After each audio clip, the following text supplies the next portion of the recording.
doing tonight? You picked the best night. It was chilly last night.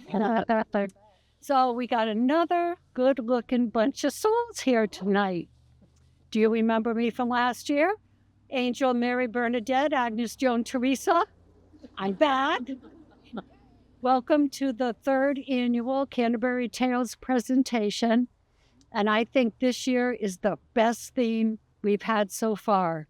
Spiritual spirits. Come on, that's good. And it's going to be a great presentation. We have one spirit who's under the weather this year, but another kindly spirit has gladly stepped up and is fulfilling that role, and so we're good to go.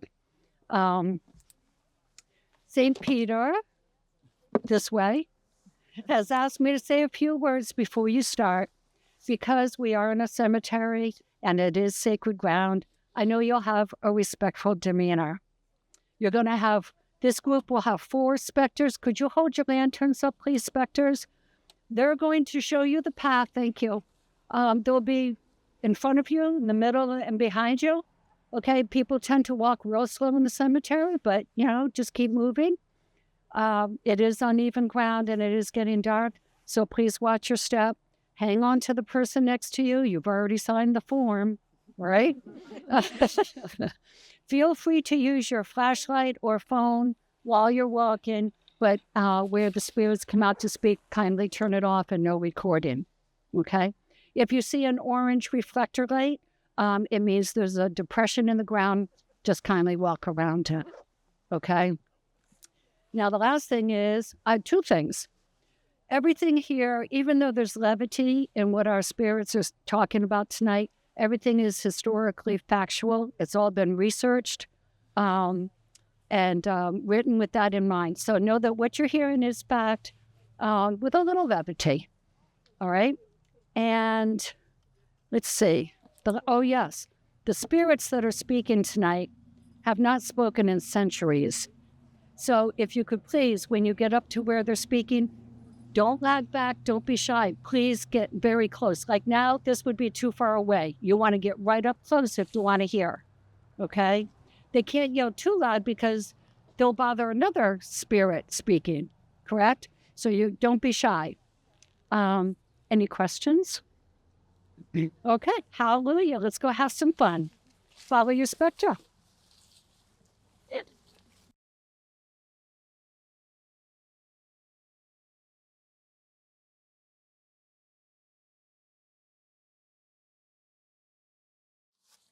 Good evening, brothers and sisters. My name is Josiah Haynes, and I was born here in Canterbury in 1778. As I was the leader of the Osgoodites here in Canterbury, I've been asked to tell you about our little sect. Where do I begin?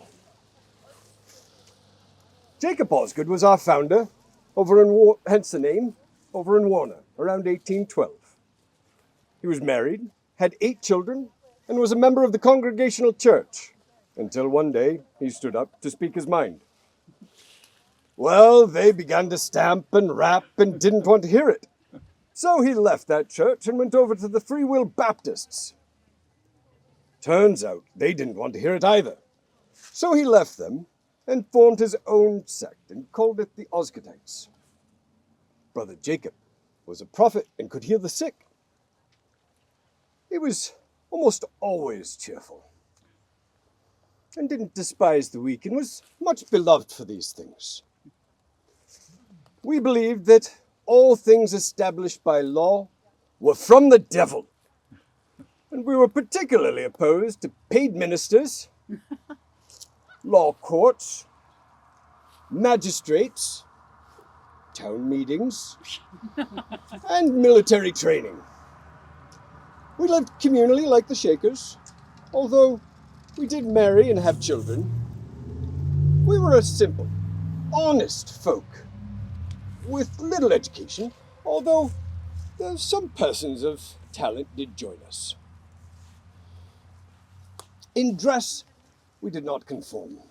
We spent little on our personal appearances and avoided most issues of personal grooming. We had no churches, but we met in private residences and schoolhouses. We believed in total honesty.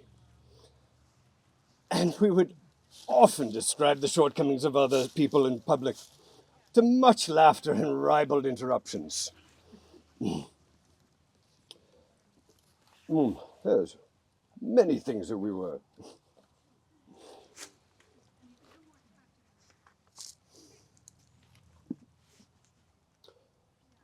Where in Canterbury, you say?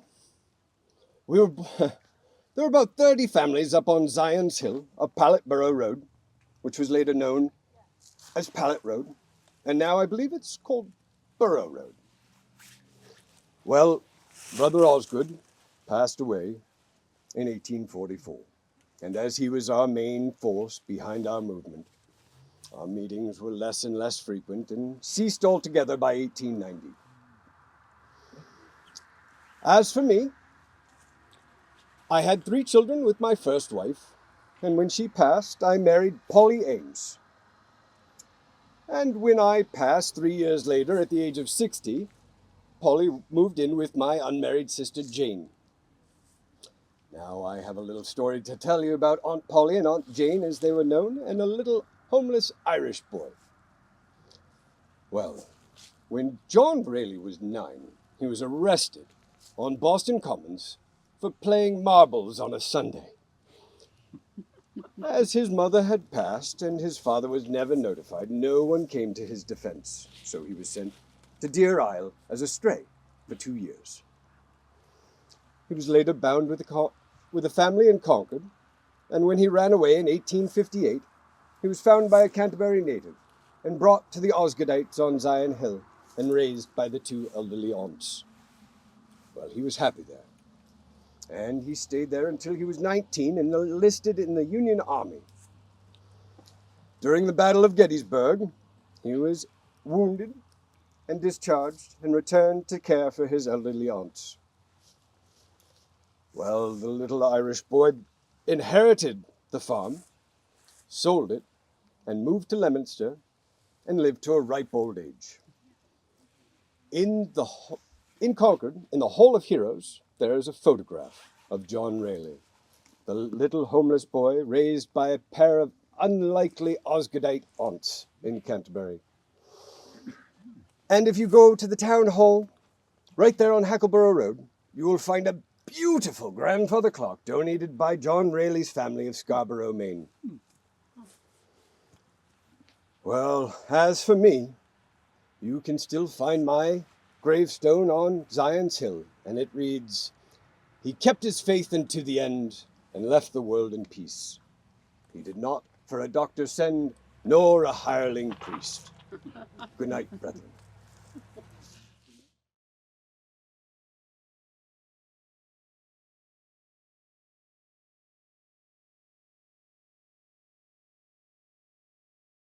Do come closer. I make you kindly welcome. I am known as Mother Ann Lee. I am considered the founder of the Shaker movement. I was born in Manchester, England, the second of 8 children. I grew up in great poverty and had no schooling. As a teenager, I was considered serious-minded, faithful, and neat about my many and varied workplaces. Father felt that all 8 children should work very hard, and we did. I was not happy in a forced marriage. My 4 children died each before the age of 6 years old. I looked for hope in religion, but I found the official church too sedate. I longed for something stronger. I was influenced by a group called the French Prophets from the mountains of southern France. They were known as the Camisards. Who were we, you ask, and what did we believe in? We evolved from the beliefs of those Camisards. We evolved from the beliefs of Methodists and Quakers. The shaking dance for which we became famous came from customs in the Old Testament. Miriam shaking her timbrel, and leading the women in dance. David leaping and dancing before the Lord, or the psalmist saying, "Let them praise his name in dance." Our worship was done by ecstatic dancing, shaking. I firmly believed after children were produced, the life of sex must be replaced by the life of the soul. We believed in equality of the sexes, and yes, celibacy. Sex is the root of all evil, you know. We believed in communal ownership, pacifism. We lived simply. We prized order, quality, cleanliness, and the common good. Everything we did was in the name of God. After my own visions, for which I was imprisoned many times for breaking the Sabbath by dancing, shouting, and blasphemy, and after a particular vision of a tree with every leaf burning like a torch, as seen by Mr. James Whittaker, I and a group of 9 were led to America to start a church with new beliefs. Your Shaker community was founded in 1792, when a Canterbury farmer, Benjamin Witcher, I believe he's buried somewhere over there, donated his 100-acre homestead. He, along with 43 other believers, transformed it into the 6th Shaker community. Over the next 200 years, 1,800 people lived there. It still has 700 acres and 25 original clapboard buildings. It is a National Historic Landmark, and they give tours to many there every year. Isn't that remarkable? In 1992, Elders Ethel died, the last Shaker living there. We took in and raised many children, educating them until the age of 21, when they had the choice to go into the world or stay. Elders Bertha came as a little girl after her parents died, staying her entire life. Sister Lillian came when she was 16 and recuperating from illness. Sister Edith signed the covenant in 1914. She found peace among the Shakers, where her skin color meant little, and being a good person meant everything. You might have heard us sing, "'Tis a gift to be simple, 'tis a gift to be free, free from worldly goods." We were entrepreneurs, inventors, business people. We sold many popular items to the outside world, farm products and seeds, medicines like sarsaparilla syrup, clothing like our Dorothy capes. We made brooms, bonnets, baskets, and boxes. Our quality furniture style is prized by many and made by some of you. We enjoyed innovation. We bought a car in 1907. We had a camp on Lake Winnisquam, and we had 2 speedboats.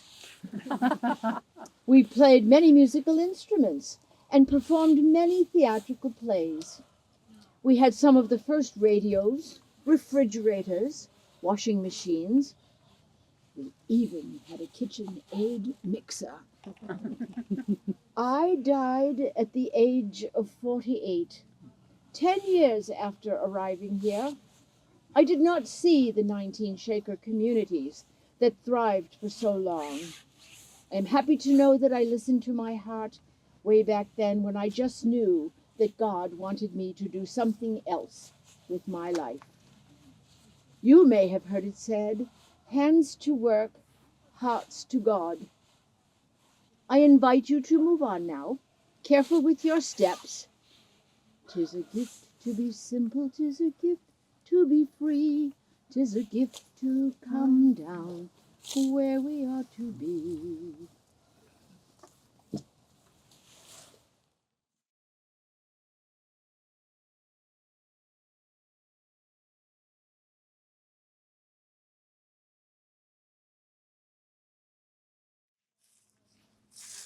Good evening, kind friends.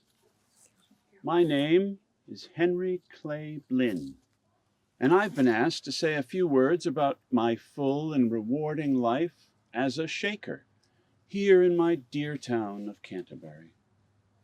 To begin with, I was born in Providence, Rhode Island in 1824 and apprenticed young, first to a tailor and then a jeweler. But at age 14, my mother and I went to Boston. We came upon a man whose appearance and stories about Canterbury Shaker Village and the beliefs of the Shakers were so compelling that I followed him 120 miles back to the village, joined the Shaker Society, and lived there the rest of my life. I'm not sure why I was asked to recount my small achievements. Perhaps someone thought they were diverse and interesting enough. But here goes. When I was 17, I became the boys' caretaker at the village, a task I thoroughly enjoyed. 8 years later, I was assigned to the print shop and gave myself wholeheartedly to that work. When I was 28, I became second elder, and soon after, a member of the ministry. Both great honors for someone that young. Finally, at age 41, I became first village elder. You might say I learned by doing, and I did love doing. Every job that came along at the village, I did, and I learned a lot. In addition to being a teacher and a printer, I was a publisher, a typesetter, writer, beekeeper, furniture maker, a tailor, a tinware maker and repairer, and oh yes, a dentist. I wrote articles for the American Bee Journal, and I edited the Shaker Society's monthly journal, The Manifesto, and I chronicled our community's history. What I really loved was making illustrated maps of Canterbury and some of the villages in New York State. Why, the one I did at Canterbury at the age of 24 was very large, very elaborate, at almost 7 feet in length. Now that's a lot of doing. Oh yes, and I published 2 miniature books for children and edited 2 Shaker hymnals. My furniture, some of it, survives. I hear there is a sewing desk and a dining table, and it makes me so glad to know that they're still being used. You might think, hearing all these things I did, that I was very busy. Well, I was busy, but it was a good busy, and I learned a lot at every opportunity. But it was all for God and my fellow brethren, a labor of love, never a wearisome toil or chore. I'd like to share a small vignette with you, if you'll indulge me. You may have heard somewhere that the Shakers prized order, quality, cleanliness, the common good. We were also pacifists.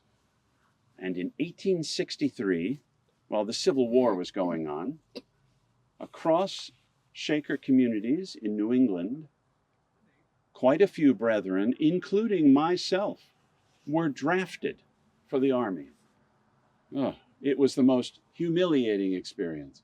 We had to go before local recruiting boards and undergo awful physical examinations, quite contrary to everything that we stood for.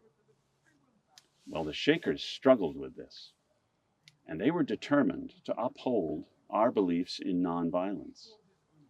And so we launched a formal protest, and we met with the Commander-in-Chief, President Abraham Lincoln. Well, he was most courteous, and he listened carefully to our explanation about our beliefs, and he granted us exemption from service as a religious community. Well, that meeting was legendary, and stories about it have been told by Shakers and others over the years. Well, in appreciation for Lincoln's cooperation and courtesy, we made him a handcrafted chair. You'll never guess what we called it. We called it Mr. Lincoln's chair. We sent it off to Washington, and we received a thank you note from the president, and I quote, he said it was a very comfortable chair. Now, I lived a long and blessed life and died at age 81 in 1905. I'm not buried here, of course, but up at the village on Shaker Road in our common cemetery, where we have one gravestone that simply says Shakers. But if you ever feel compelled to visit, you will be most kindly welcome.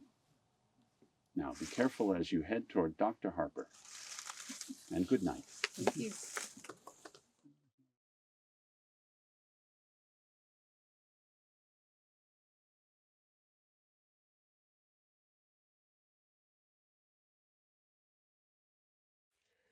I am Dr. Joseph Harper, and some of you may remember me from last year. My daughter Lizzie and I made an appearance. This year I've been asked to speak to you about the trials and tribulations and the history of the Canterbury Free Will Baptist Church, of which I was a very active member. In 1770, Reverend Stewart and Reverend Randall began the the New Hampshire denomination of the Free Will Baptists. Reverend Stewart later wrote in his book, The History of Free Will Baptists, "Few churches have struggled through greater conflicts than the one in Canterbury. The old church in 1779 was the first to declare for free will and free salvation. Then came the Shaker delusion that took both pastor and people, leaving but a small remnant. In 1770, there were only 2 Baptist churches in the entire state of New Hampshire. Reverend Edward Locke was preaching here in Canterbury, and in 1779, he and the Reverend Benjamin Randall, the founder of the Free Will Baptist denomination, decided that they would start a formal church here in Canterbury and in Loudon, steeped in the belief that people were free to choose to follow the example of the Lord on earth. Everything was going fine for 3 years until news reached them of the Shakers in Connecticut. Well, 2 members of the congregation traveled to Connecticut, and when they returned, they brought with them Shaker Ebenezer Cooley. The people were captivated by the new doctrine. And Reverend Locke, as well as most of the congregation, left and went over to Shakerism. Unfortunately, the Shakers weren't going anywhere and settled here in Canterbury. The Free Will Baptists did their best to avert this catastrophe. And in 1783, the church wrote a letter to Reverend Randall explaining their situation. The letter says, "If we mistake not, all of our elders and deacons have left us and joined the shaking Quakers, and with them a great part of the church. Most of the rest seem to be in a cold, dull, melancholy state." Canterbury grew by more than a third in the early 1800s, and by 1810, our church had a new lease on life, as well as a newly activated membership, including myself. I was a young man then, just 23 years old. But I would go on to become a fairly illustrious citizen, even serving briefly as acting governor of New Hampshire, an appointed position. I embraced many causes and gave them my all. Someone said of me that in every emergency of the church, he was the leader who piloted it clear of the shoals that threatened its destruction. But beginning in the 1820s, the Osgoodites created quite a disturbance, and popular sentiment turned against our church and its members. It was actually made disreputable to attend our meetings and services except out of idle curiosity. I hate to even speak of it. I am proud to say that in spite of public opinion, we took a decided stance in favor of temperance in 1822, when we stated, "We deem it inconsistent and unbecoming the character of a Christian on any occasion to be found drinking or in any way associating with the drunken at a tavern or grog shop, especially on a holy day." In 1841, the subject of slavery came up, and I offered this resolution: "Resolved, that slavery is in direct opposition to the self-evident truth that all men have certain unalienable rights. Also, that it is inconsistent with the principles of the gospel of Jesus Christ, and therefore should not be tolerated by the true church of God." I am glad to say that I lived long enough to hear the proclamation of emancipation. Well, by 1958, there were only the Canterbury Congregational Church here in the center of town and the Free Will Baptists at the corner of Baptist Road and Baptist Hill Road. And that year, those congregations, in their wisdom, decided to merge and form the Canterbury United Community Church, which you can see just across the way, illuminated for some reason in lavender. The Baptist church was no longer needed, and the building was moved to Tilton Academy, and it still makes a very fine day trip to visit it there. Well, that's my story, and I'm sticking to it. I guess I'm all right with the church that remains here, newfangled as it is. It seems to be a good congregation, though I wonder where they stand on the issue of temperance. Perhaps I should talk to the pastor and find out, and then I could come back next year and report to you. Thank you. Thank you. And I hope you have a good evening.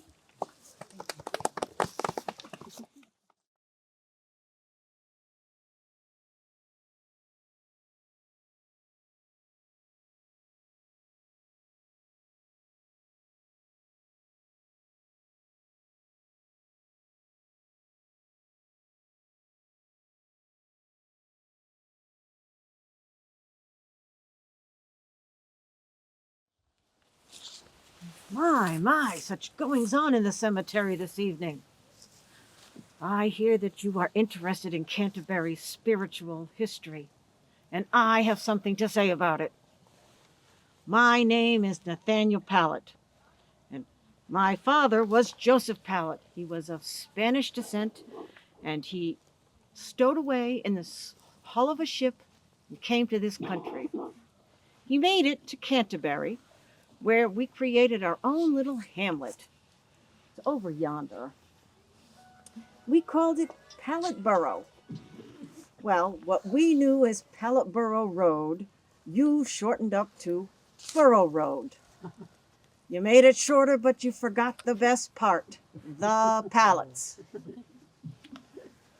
Now, sadly, there was a fly in our neighborhood ointment. I speak of the Osgoodites, the most peculiar religious sect. We did not get along. Their leader, one Josiah Haynes, you met him earlier, would not honor my farm's property line. And they composed a rather scandalous ditty about me, mocking my girth, and which they sang in church. I won't dignify it by singing it, but I will recite the words. Spanish gnat is much too fat and fluffy. He got run out of town, sir. He left in haste. His wife's a waste. Squire Sanborn is his clown, sir. Run out of town? Can you imagine uttering such falsehoods in church? Well, here's the actual truth of my story. I was born in 1756 and I married Molly Sanborn, the daughter of a prosperous farmer named Benjamin Sanborn, or as folks around here like to call him, Squire Sanborn. I myself owned a small, modest farm, and I labored over it night and day. In fact, the thought of it makes me perspire to this day. Well, Molly and I had 6 children, 3 boys and 3 girls. We had Joseph, named for my father, Jane, Polly, Benjamin, named for her father, Deliverance, and best of all, Nathaniel, named for me. Now, I did not coddle my children. No, no, no, no. Children must learn the value of hard labor. So they gladly assisted me on the farm. But when they showed an interest of a social and as well as a spiritual nature in those Osgoodites, why, I put my foot down. I forbid my daughters from marrying any of those long-haired, unkept young wastrels. But all 3 of my daughters joined the sect. And 2 of my boys, why, they married Osgoodites, denying me the fruits of their labors. And so, of course, I disowned them. You would have done the same. So, things got a little tight around the farm, and I reluctantly set forth on a business venture so as to retire my debts. I might have fallen a little behind on my taxes. So I went to Massachusetts. Hold your horses. Hold your horses. I am tired of standing back here in the dark and listening to your tall tales. Folks, I am Molly Sanborn Pallet, and I'm here to tell you the rest of the story.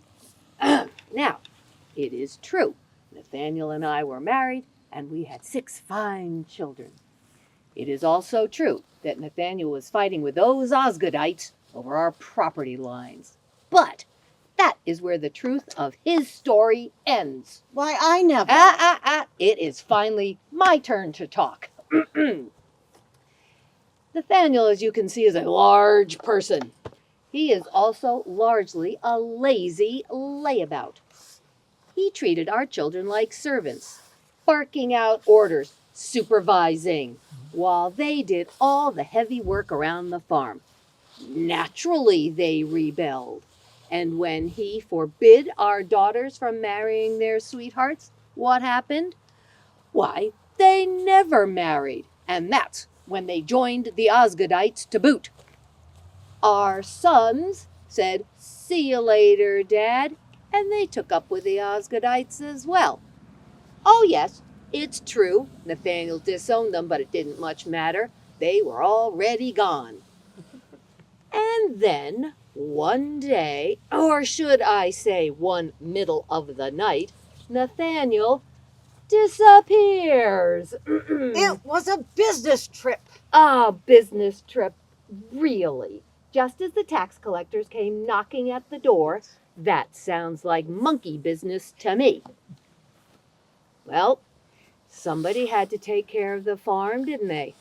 I did my best, and I might have damaged my reputation a little bit in doing so.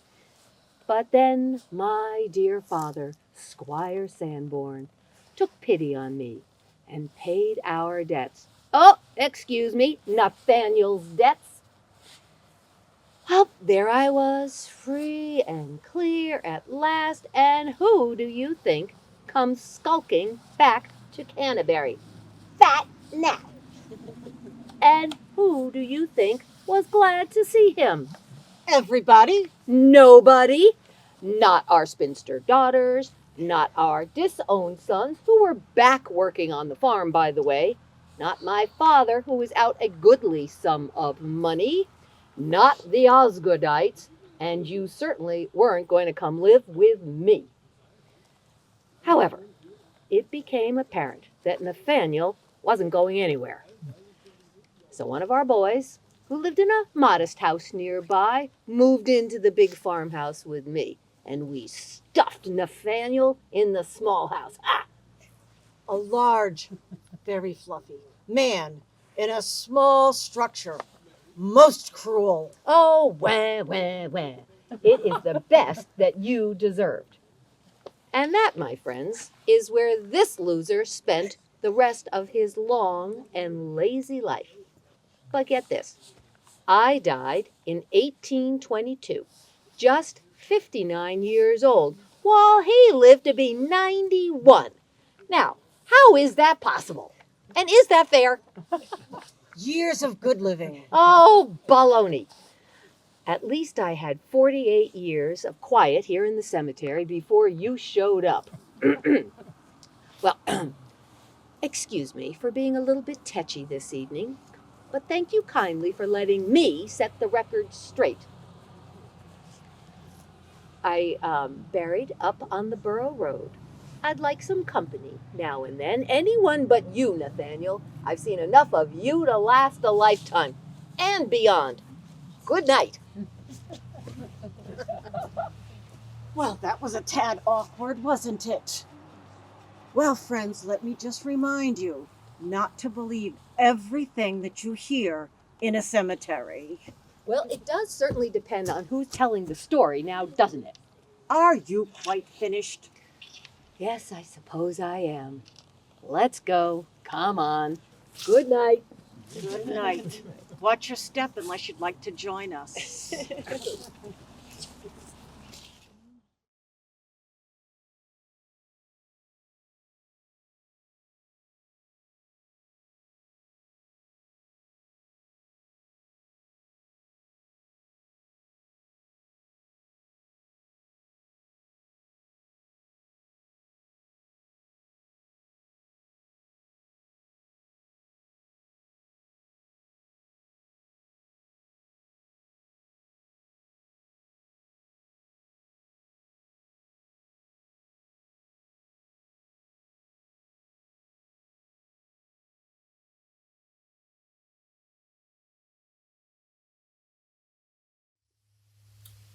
My.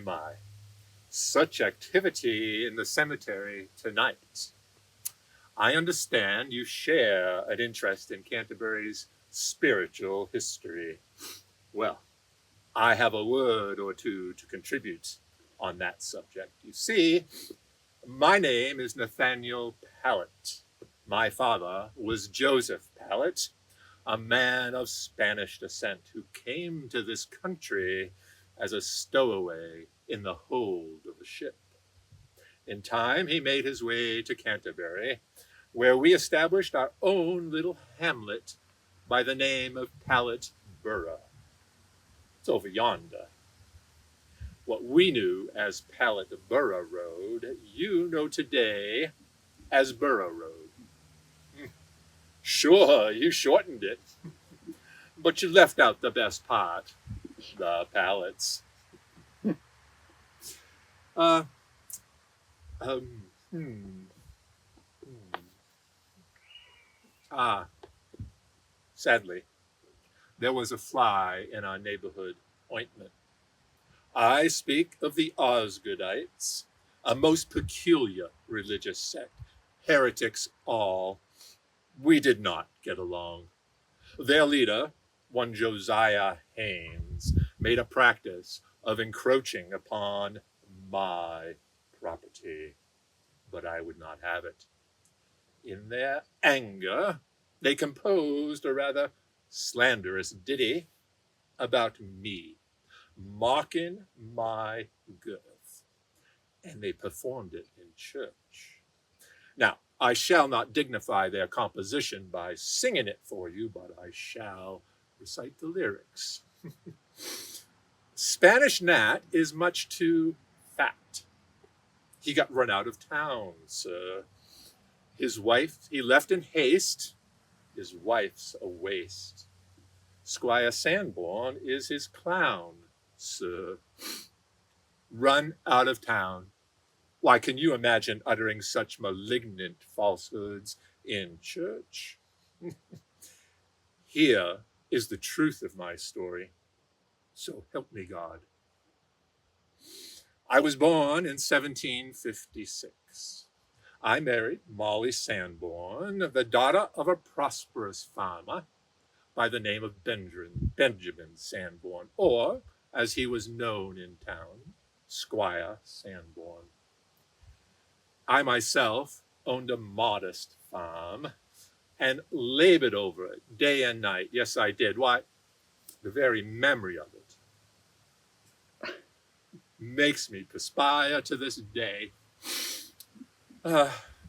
Together, Molly and I had 6 children, 3 boys and 3 girls. Joseph, named for my father, Jane, Polly, Benjamin, named for Molly's father, Deliverance, and, best of all, Nathaniel, named for me. Oh, but I would not coddle children. No, no, no, no, no. Children must grow up knowing the value of hard work. So, under my diligent supervision, they gladly assisted me with the farm. But when they showed an interest of a social as well as spiritual nature in those Osgoodites, I put my foot down.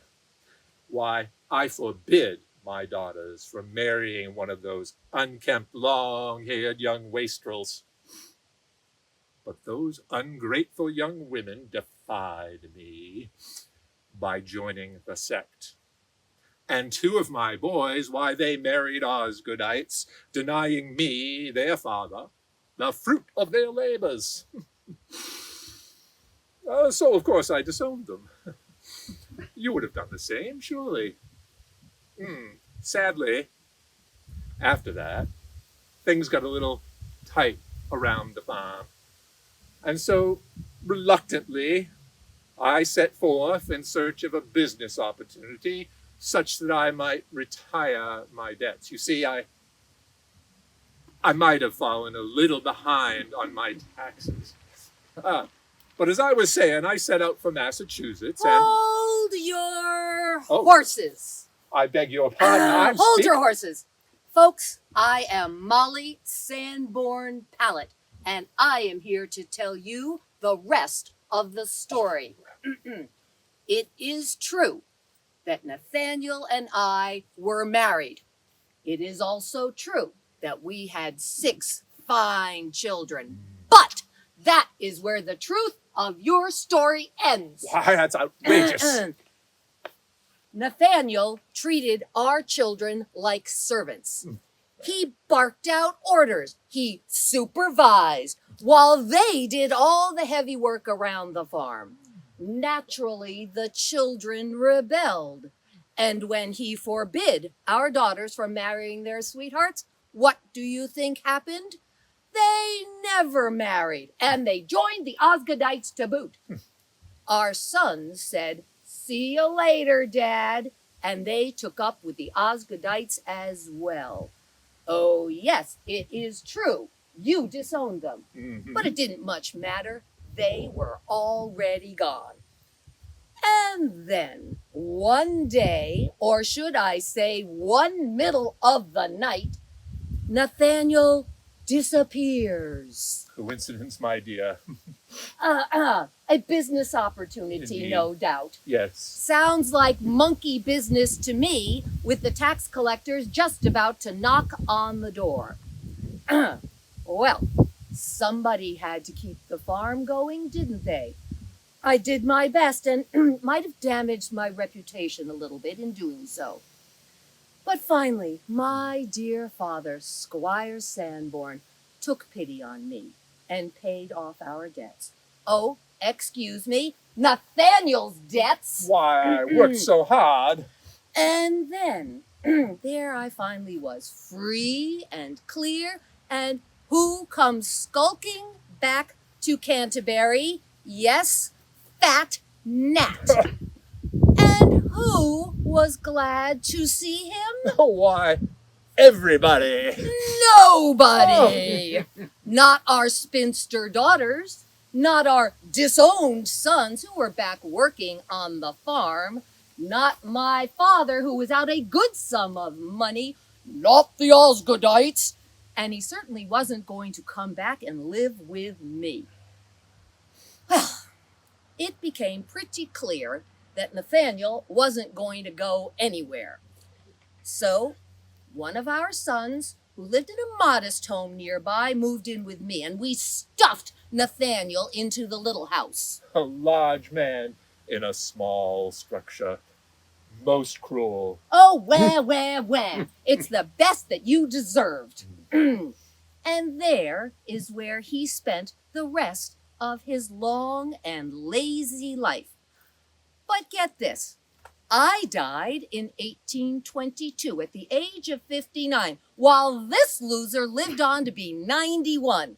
I ask you, is that fair? That's clean living, my dear. Oh, baloney. I'm sorry. I do apologize if I've sounded a bit tetchy this evening. I do thank you kindly for letting me set the record straight. I'm buried up on the Borough Road, and I would like a visitor now and then. Anyone but you. Ugh. I've seen enough of you to last a lifetime and beyond. Good night.